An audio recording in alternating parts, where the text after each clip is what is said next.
Alin yung may pasyente? Occupied. Occupied. Yung walang pasyente? Occupied. Two types of bed, There are also occupied two and types of unoccupied. unoccupied bed. Ano naman ang two types ng unoccupied bed? Two types of unoccupied bed. Dali, may plus one yung ano. Direct to the... Sir, yung ano, nakakadalaw tsaka hindi nakakadalaw. Yung parang straw, ano? Yung hindi sayang. Open and What's the closed bed. difference between a closed and an open bed? Hindi ako makasulat. Hindi na ako magsasabi. Open, hihigan na. Yung close, pabakay ka. With cover and without cover. Yung close, walang cover.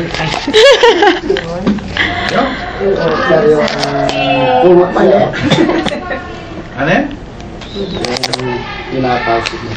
Blanket. Cover. Patay na, ka-cover mo. What's the difference? So, pag closed bed, pag sinabi nilang closed bed, okay, it means that there is no patient occupying or assigned to that bed.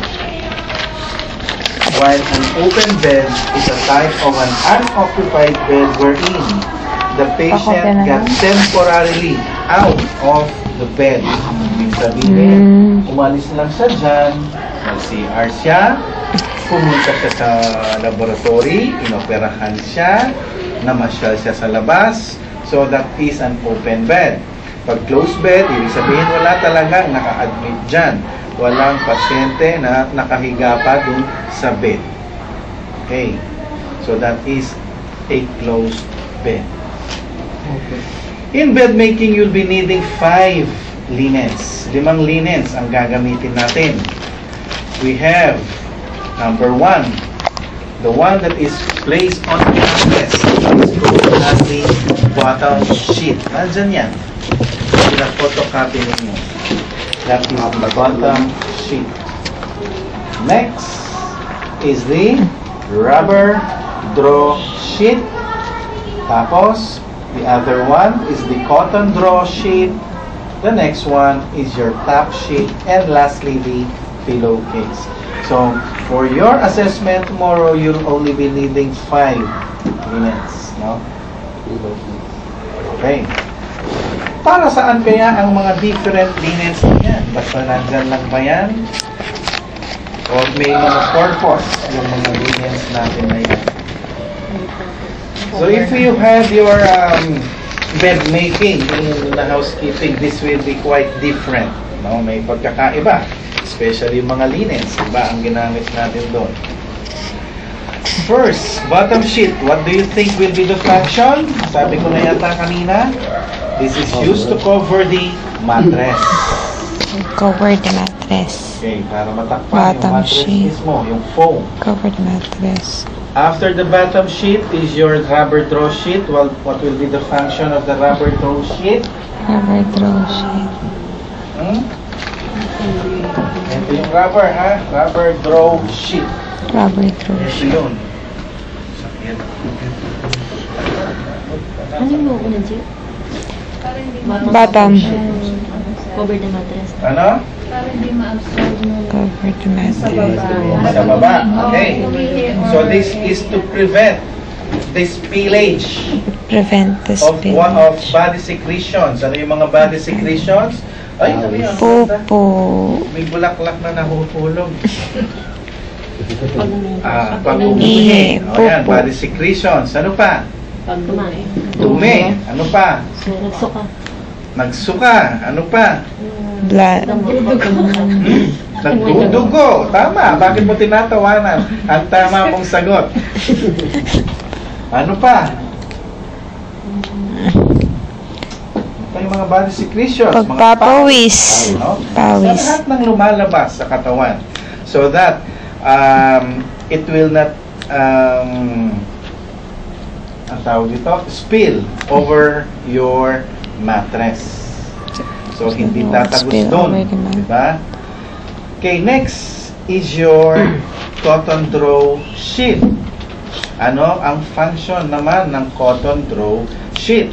Or sometimes called as the tot sheet, dun sa napanood nyo sa TV, Tot sa film. Ano ang cotton draw Para yung sheet? ma-fill yung yung gaston ng Oh. rubber. Okay, galing mo pala talaga eh. Tinatawanan mo na naman.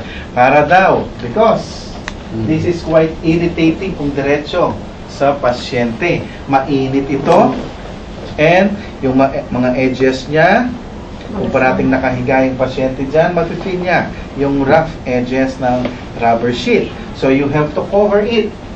So number 1 function is to prevent skin irritation on Skin the irritation. patient. No? Para hindi ma-irritate yung skin. Dahil nga mainit yan. Which may cause bed sores in the long run. Pag dyan Skin siya parating. irritation. Number 2, ano pa kaya ang function yan? Ano pa ang function? No, wala. Wala pa rin. Comfortable. Portable. Ano pa kaya ang function? Okay, this is to absorb naman sa yung sisip-sip ng body secretions. So, bago pa makarating dun sa baba, medyo na-absorb na. So, kung mag-spill dun sa rubber sheet, mas kokonti. So, it will absorb the body secretions. And number 3, which is one of the most important, or rather, bago ko, what is the most important of all those sheets? It will be the bottom sheet. Pinaka-importante ang bottom sheet dyan because that is the one that is in constant contact with the patient. So when you put your rubber sheet, make sure that there are no wrinkles on your bottom sheet. Ano pa yung last function ng cotton draw sheet?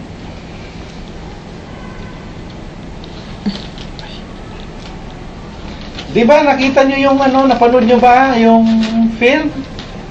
O kumain lang kayo ng chichirya noon. Saan niya kaya ginamit ang cotton draw sheet or the tot sheet? When moving or transferring the patient. Di ba doon sa body mechanics natin, sabi natin gumamit nga tayo ng tot sheet. Pag minumove natin yung patient up in bed. So, for moving the patient and sometimes for transferring the patient, for example, dun sa stretcher or dun sa other bed. Yan ang ginagamit, yung dot sheet or their cotton draw sheet. Next one, number 4, is the top sheet. What will be the function? This is to keep the patient warm. Hindi ginawin. Yan yung blanket niya. Bumot niya yan. To cover the patient, to keep him warm. And lastly, ano kaya? Pag-isipan yung mabuti. Ano ang function ng pillowcase? Mahirap yan. Ano? Ano tuloy ba din? Pillowcase lang? Hindi po cover the pillow, sir. Sabi mo kasi, to-over na rin. Mahirap yan, ha? To level 1. Okay, so, yun yung function ng ating pillowcase. To cover the head.